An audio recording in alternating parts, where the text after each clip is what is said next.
Wonderful. Wonderful. It is a Wonderful. lovely morning, isn't it? Oh, it is. It It's just is. beautiful. I just love it. Man. Yeah, since it's springtime, we got a little break the last couple of weeks. Seasons are over. Easter season is over. Hooray. Back to normal. Back to normal, kind of, sort And of. now we're thinking about springtime. When I think about springtime, I think about St. Francis. So the most appropriate thing to do right now is to do this prayer of St. Francis. Please join me. Lord, make me an instrument of thy peace. Where there is hatred, let me sow love. Where there is injury, pardon. Where there is doubt, faith. Where there is despair, hope. Where there is darkness, light. And where there is sadness, joy. O divine Master, grant that I may not so much seek to be consoled as to console, as to understand, to be understood, to be loved as to love. For it is in giving that we receive, and it is in pardoning that we are pardoned, and it is in dying that we are born to eternal life. Amen. Very nice. Okay, we have a hymn this morning. And if you guys don't know this by heart by now, I just don't know. Because it is number 6. It is morning has broken because we just love this song so much. Some very funny. We supposed to be doing it. Before I went out, he said, do anything you want, but don't do number 6. Because that's what he wanted to do. That's what we did just before he came back. Number 6. And guess what we're doing now? Number 6. Number 2. Yeah? Why? Because we believe morning breaks every single day, right? That's good. It is broken again this morning. Okay? Can we For the third just time. agree to heal the morning? Yeah. Yes? You want to heal the morning? It's a beautiful morning. Let's heal the morning. Let's hear it. Yes.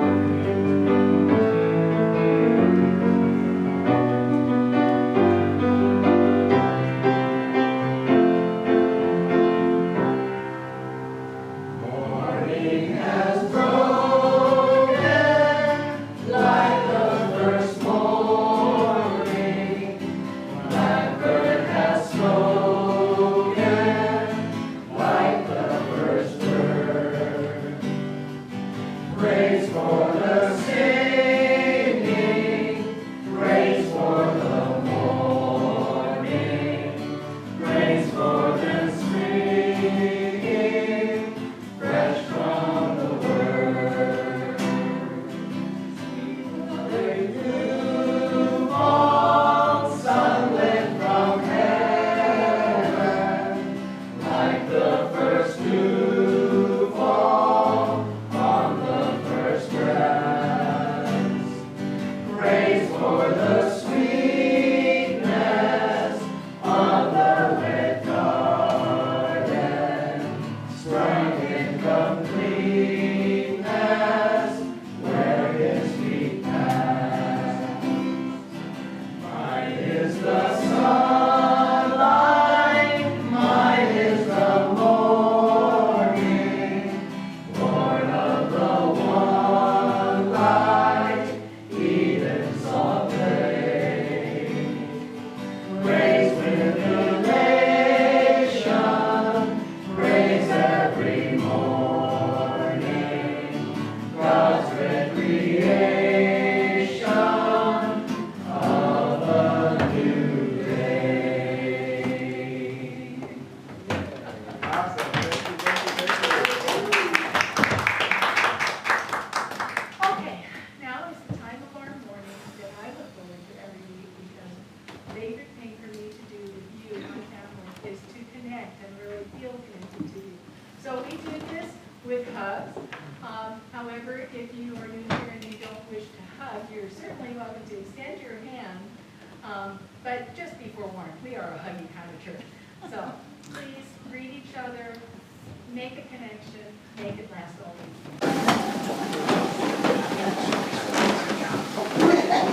week.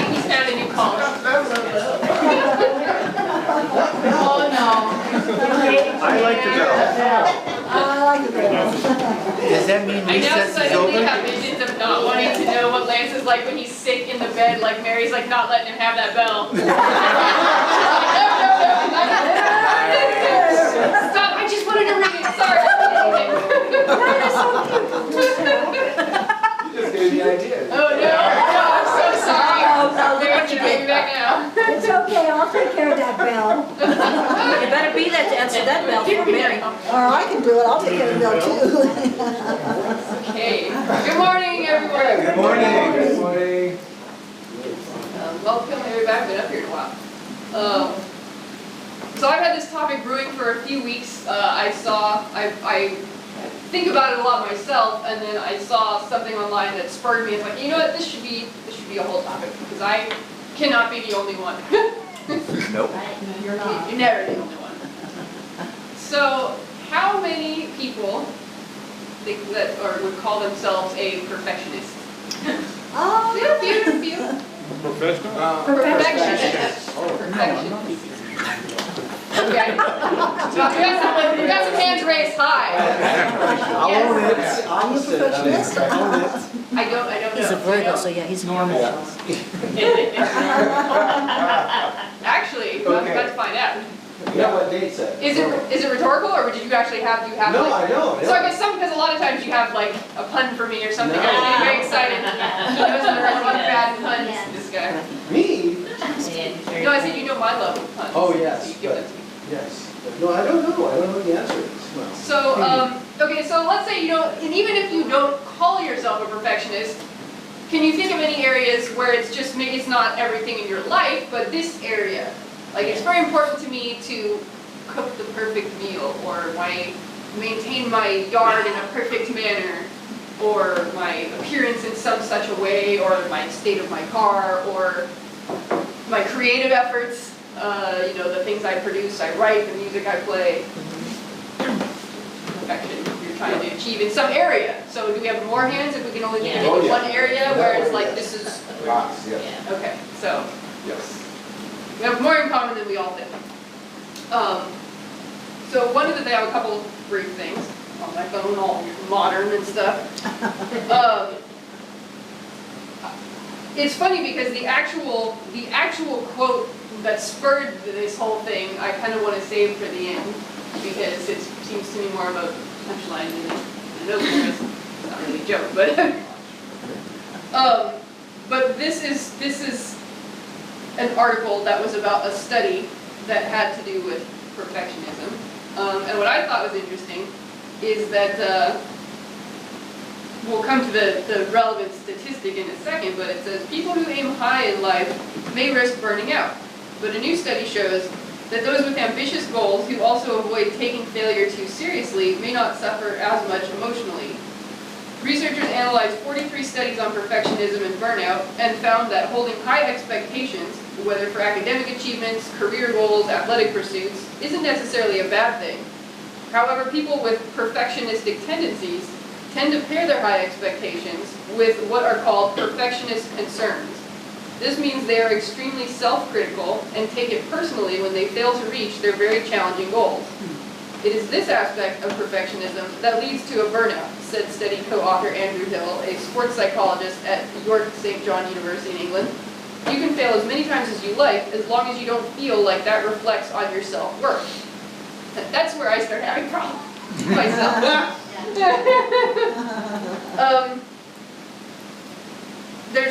Let me skip some of this so we don't read all day long. But this was one of the statistics that stood out to me, which I didn't even realize. It says perfectionism is a common trait. Hill said one study found that fewer than 10% of people say they're not perfectionists in any area of their life. In other words, perfectionism isn't just the territory of the elite. I thought that was very interesting because I know that there is obviously there's a subset of the people that say, oh, I'm a perfectionist. But when we broaden it to not trying to be in everything, but when we have certain areas that those are our pet areas that we are really striving for something, that we might say, oh, I'm a perfectionist about this, that, or the other, that really opens it up. And that almost all of us have some area like that. So it's much more common than I at least imagined. I thought, oh, this is, I'm in a small subset of people with this particular neuroses, but I'm not. They said the researchers' new analysis of the studies revealed that the trick to making perfectionism work in a healthy way is to set goals high, but also not beat yourself up if you don't meet them. Unfortunately, that can be very difficult. Yes, it can.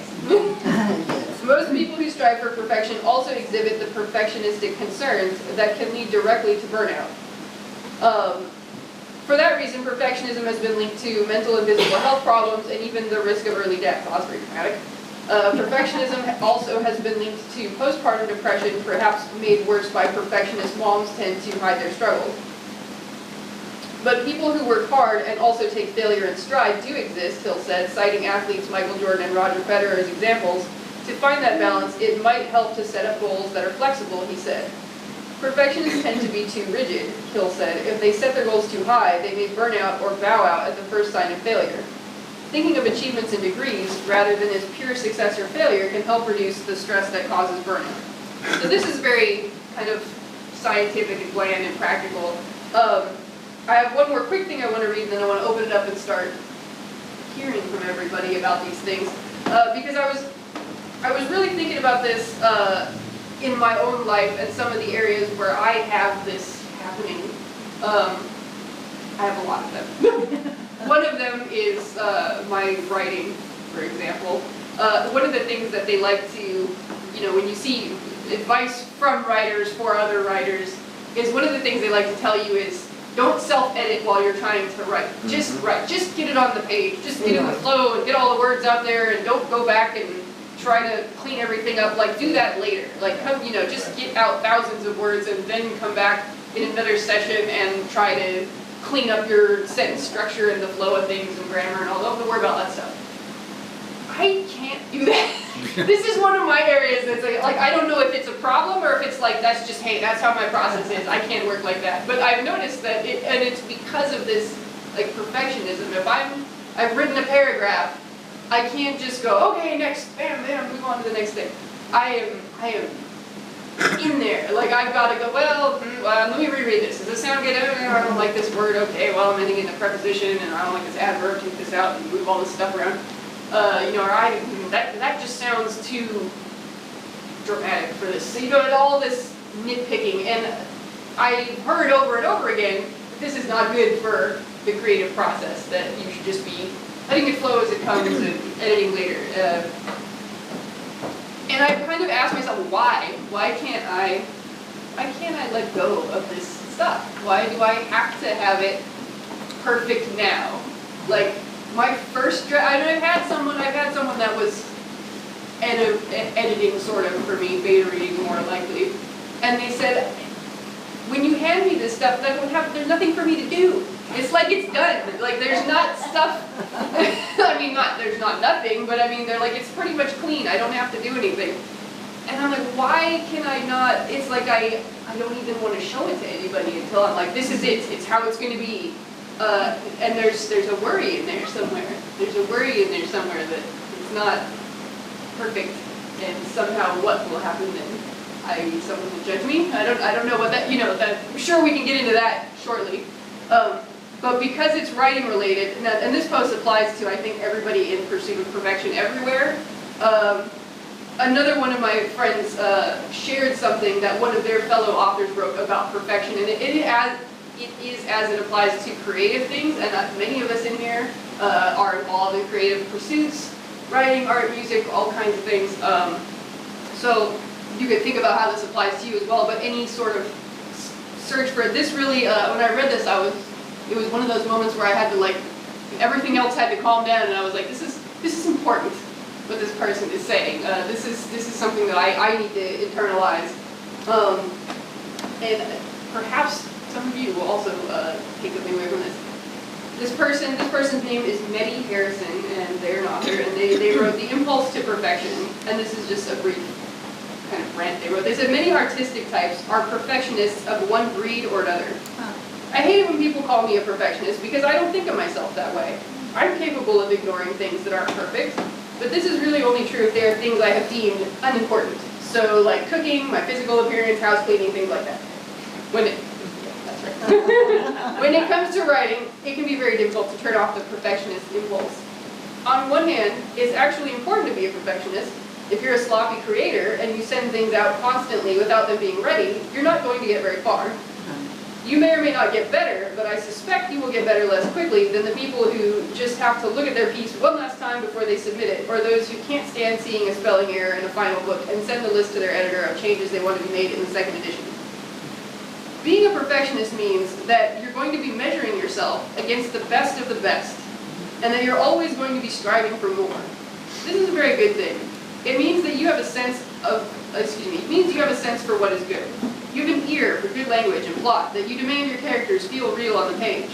It means that you really listen when you get feedback, and that you're willing to do more than fix a couple of comma splices. You can start all over and really make all the changes necessary to address the problem. Being a perfectionist can also be a death knell for a creative career. I've seen perfectionists who simply can't send anything out, ever. They're too worried it's not perfect enough. They're always waiting for someone to point out how much it's like this thing or that thing and it's not as good, or it's just too derivative. I've literally had nightmares, by the way, of that exact thing. I've literally had nightmares of waking up and like my Amazon reviews were like, this is just a horrible derivative piece of crap. And anyway, I've seen creative perfectionists who literally delete everything they've ever written, or burn it in the old days, and I want to shake them, or just save what they're throwing out. I've seen creative people give up on careers entirely and do something else where they can turn off the perfectionist bent because it doesn't matter. Everyone has a choice, of course, but this still makes me sad. Being a perfectionist can also mean that you end up never starting. You sit down and you think about how great you want this to be, and then every sentence you imagine in your head doesn't live up to your imagined perfection, or your imagined painting, or music, or anything else. And so you shake your head and stand up, and you keep trying for a while, but eventually you give up. Being a perfectionist sometimes means that no matter how many people tell you that it is good, you don't believe them. That's a big problem for me too. That's true. And that's not just about creative writing, that's about anything. I was realizing that the other day, that's about myself. Someone said that in another context. And I was realizing that no matter how many times people say this is good, you are good, I don't believe them. And why don't I? That's a whole other story we can get into, big question. Even if you get good reviews and you're published and making money, you don't consider yourself a true artist. You're a hack instead. Someone is always doing something better than you are, and you always compare your worst to their best. I observe these tendencies in myself and others, and all I can say is we have to find a way to keep it in balance. We need that perfectionist tendency to strive for better every day and to make the creative leaps that people who don't take risks will never make. But we also can't let it destroy us. So this person is saying in a much more flowery way the same thing the researchers, same conclusion they came to, which was it's okay to strive for better and strive for these goals, but when you fail, to not let this destroy you. And I find that that is not always, but can sometimes be a real, for me, that can be a real problem. And I promise there will be a spiritual tie into this, which does have to do with the other things that I'm saving for the end. But I would like to stop talking now, because I know that people are having thoughts, that we are ready. I see, okay, I saw Alan, I saw Karen, and I saw Elizabeth, and I saw Laura. So that over. And Rose back. Where is the focus of this perfectionism? Is it on the person or on the product? If it's the product, it doesn't make any difference whether if you're trying to make a perfect product, that's one thing. But if the only reason you're doing it is because it's all about me, then that's another thing. Mm-hmm. And or if you saw yourself, let's say, as a conduit, you're just a conduit, and it's coming through you to the product. It doesn't make any. It shouldn't affect you at all. You know, it's not my fault. It's a conduit thing. But if the focus is on the product, then that's a different thing. It's not a personal thing. That's totally reasonable assessment, and that's a good thing I think to have. A good tool to have in our pocket to remember that. You know what I mean? That it's not. The thing isn't us. Right. Okay. But people have needs, and they're trying to, they're trying to compete with other people. They're trying to do a bunch of stuff to satisfy these needs. So this product comes out of this thing. It's really nothing to do with the product. It's all about them satisfying some need that they have. They feel inferior and they want to be perfect and all this other stuff. That's a different deal. Anyway, I'll shut up. No, you don't. Good point. Okay. Another book that I just started reading, I think it's called originals or something like that's the name of the book. So also nonfiction kind of has a lot of drawing from different research and different thoughts. So it goes from anything from Beethoven all the way up to current businessmen and so forth. The people that are successful, they produce a large volume of work. So the artists, Picasso, with all these big name people, all the way down to some smaller names I wasn't even familiar with, they produced like a lot more work than other people of their time. So if you want to be successful, you produce a lot. And then the statistical odds, because you have talent, that things will float to the top, that you'll end up being good. So your focus is to produce a lot, not have every little T-cross. Right. And then at the end of the day, like, don't send it out if all the T's aren't crossed. Sure. Then there was another book I read called, I think it was called The Outliers, that he measured all these different successful, teams and the Beatles and all these things. And he said that over 10,000 hours of practice, I think you've heard Yeah, that one? expression. Okay, but that also supports this concept that you have to just do more. Do the thing. Right, than all the other people. If you look at the Olympics, those people ran the races more, Yes. swam the things more than the next guy. You have to start with some talent. So you already have talent, so you just keep producing. So your measure is, did I produce whatever measure you're using? How many words today, or how many pages, whatever it is. And then cross all the T's, dot the I's, and figure that out. And then spiritually, I was just thinking, like you said, the spiritual part, if you have a goal, if your purpose is to be a noted writer, then in the end, are you going to be able to keep what your purpose is? You see, because a lot of times we want to have the career or the money or whatever. A lot of times people, they want the money and they try and get the money, and then they get the money and then they lose the money. Yeah. So if you produced, but then you're going and looking at, should that be an answer or a wise word, you're going to lose what you produce. You see, then you're going backwards. No, that makes absolute sense, and that is extremely helpful. And I don't know that I'm trying to be some famous writer or anything like that, or even, paying the bills would be nice, but I'm not, trying to do anything crazy. But no, that's Well, extremely. maybe you want your writing to influence another person. There's some drive there. Yeah, no, the drive is that I enjoy it, and I hope that other people also enjoy. You know what I mean? That's all. Okay, so you're writing for the enjoyment of another person. Yeah, and myself. Okay. I think the problem is one of semantics. I think of the word perfectionist as pejorative. When you asked at the beginning of this, who considers himself a perfectionist? I don't consider myself a perfectionist, but I've been accused of being a perfectionist, and it's usually by people who don't put forth effort, who are very average in their pursuits and things like that. I mean, I do strive to do my best, be my best mother and be the best cook and be, but it's not for anybody other than me. Because why not put forth your best effort? Hey, I'm not. I'll start talking. So that's, I think, I thought you probably don't think of yourself as a perfectionist, and as you just said, you do it for yourself. You want to be your best self. I totally agree, and that has come up so many times in here about how, the assignment of value to things,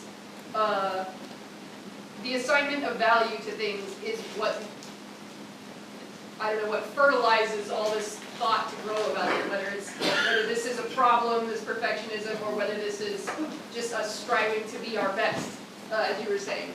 And when I call myself a perfectionist, it's 50-50. There's sometimes when I say it to myself, I'm saying it to myself like it's like I would use another curse word. Because I'm like, for crying out loud, can you just, you know? But then there's other times I'm saying it, I'm like, no, I am not, you know, this has to be this way, and I'm not settling. My expectations are here, and I refuse to settle. Which sometimes my refuse to settle is good, and has, you know, propelled me to greater heights in some things, and other times it's just a pain in everybody's butt.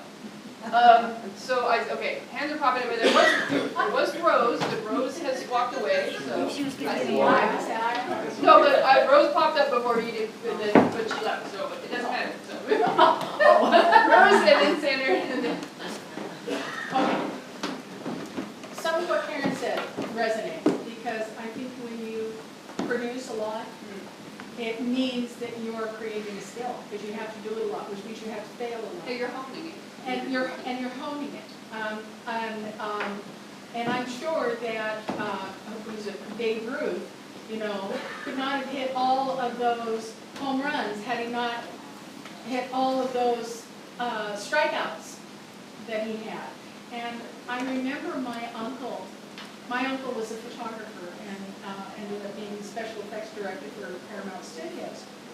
And the one thing that he taught me in photography, because I took up photography and I enjoyed it, he goes, you know, for every 100 pictures you take, you're going to get one good one. And that's in most of all your efforts. Now, when I was growing up, I wanted to play guitar, but my brother already played a brilliant guitar. So I picked it up, it was nowhere, so I gave it up. Then I went into writing, and yes, I totally get that because I've been there. Now I'm doing art, and here's what I've learned. When you are creating that skill and honing it to become something that you feel really good about, you have to build. And it's like if you build a house, you don't start by putting all the pretty windows in. You start with the foundation. And it ain't going to look like anything until the sides and the roof and some of that other stuff is up. So, but you have to go through all that. If you do it too quick, that house is going to fall down. Okay? In my art right now, I start drawing and I have to go through all these steps, which I'm not used to. I want it to look good now. I want somebody to look at what I've done and go, oh yeah, I see it. Instead of looking and go, what the? and it's real, I really have to hold myself back. But the pearl is, I'm doing better than I ever did before. And I can see that if I can continue to do this and follow those steps and make sure my foundations and everything else is in, I'm going to get much better than I ever thought I could be. Some things I'm still perfectionist about, my cooking. Because somebody else is going to eat it. But, you know, it's a process. It's a process. And for writing, it's a process. To allow yourself to come back to that a little bit later. Go ahead, just leave it alone. Come back to it a little later. You're going to see things in it that you never saw when you were right up in the forest. Sure. And I know one of the problems I have, that I am the kind of person that I don't like to play unless I know I can win. It's not helpful a lot of times. Sometimes it does keep me out of races I don't need to be in, but Sander and then Rose came back. There's a Japanese aesthetic called wabi-sabi, which is really about embracing imperfection. It's really about creating work that reflects an organic process where weathering, where imperfections in construction are not hidden but highlighted.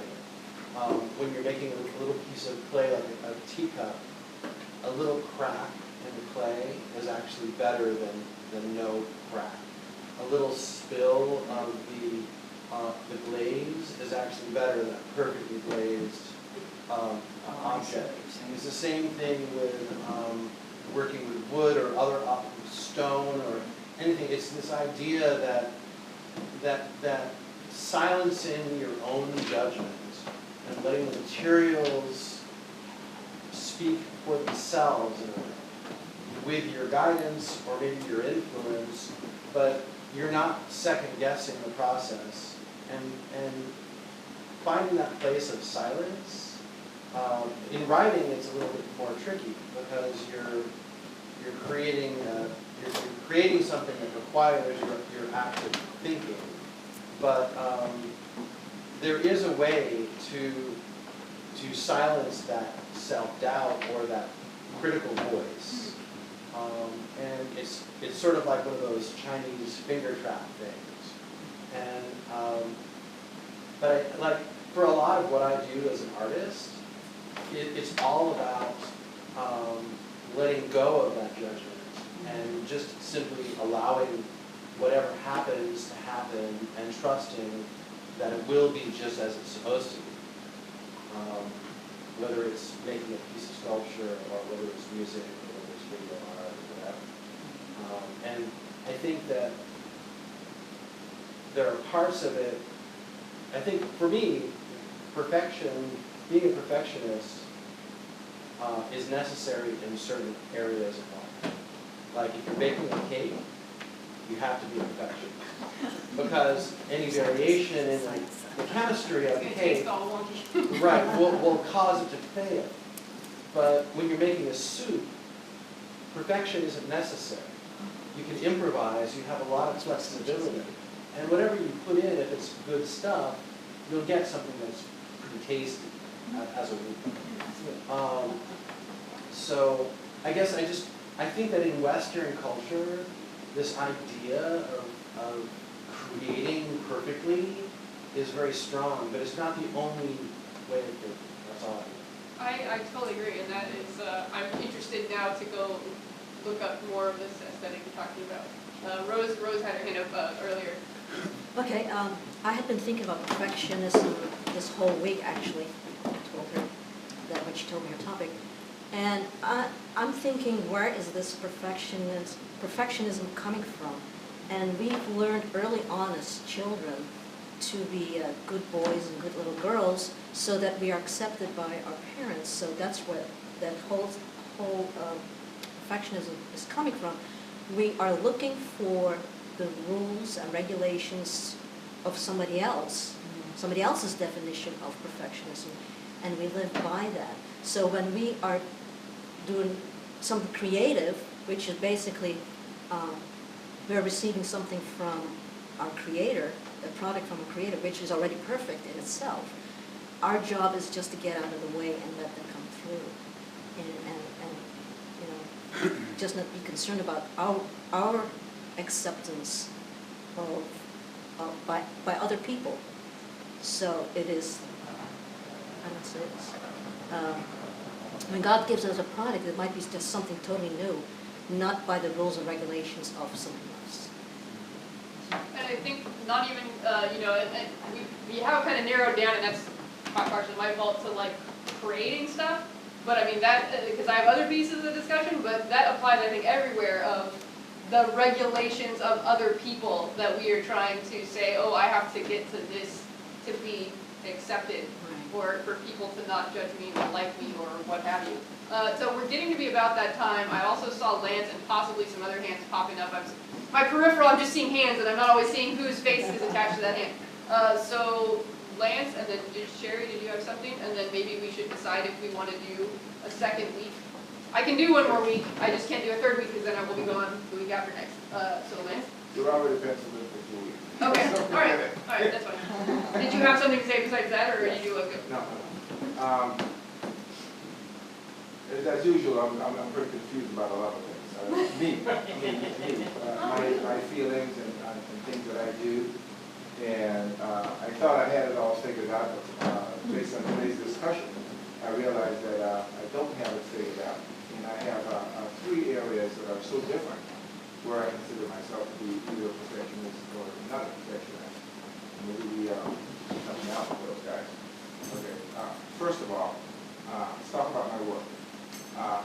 so much work that after a while, it got to the point where it's more important to get answers than to get presentation. Okay? And some people are hung on the presentation, and I'm going about, it's not about the presentation, about the answers. You know? And I figure I said, well, that's my perfectionism. My perfectionism is on the answer, not the presentation. So I said, okay, I'm not a perfectionist. Then I go and I do my yard, as I do, and I do my hedges. And This man has a nice yard, maybe I'm just telling you. It does. Everyone would know that when I do my yard, every blade of grass is going to be in place.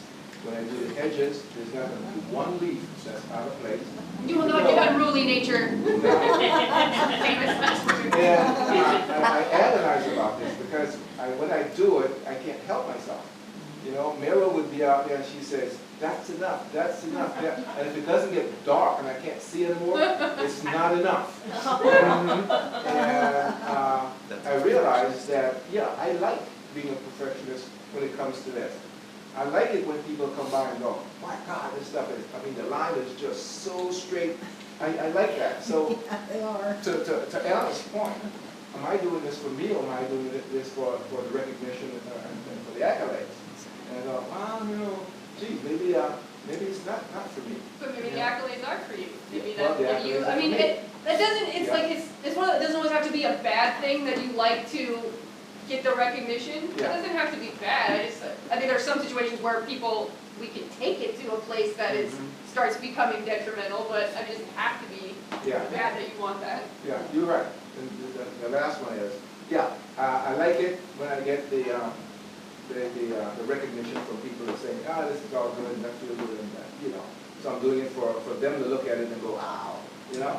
But then I make my bed, right? We throw the pillows on the bed. We have like a bunch of pillows, right? Mira and I, we make it together, and you know, she takes off, but I stay back, you know. And I look at all the pillows, and they have to be angled. Oh, Oh, it's painful. You know, they gotta be angled just right. Looking for the edge of the bed, I gotta be 3 inches on this side and 3 inches on that side, and the angles have to be right. Nobody sees this but me. So then you know it's not for anybody but Yes. you. You have So to I have say, it for okay, whatever reason. when I do the lawn, I do the I'm gonna come to hedges. his house and mess up all this stuff. You are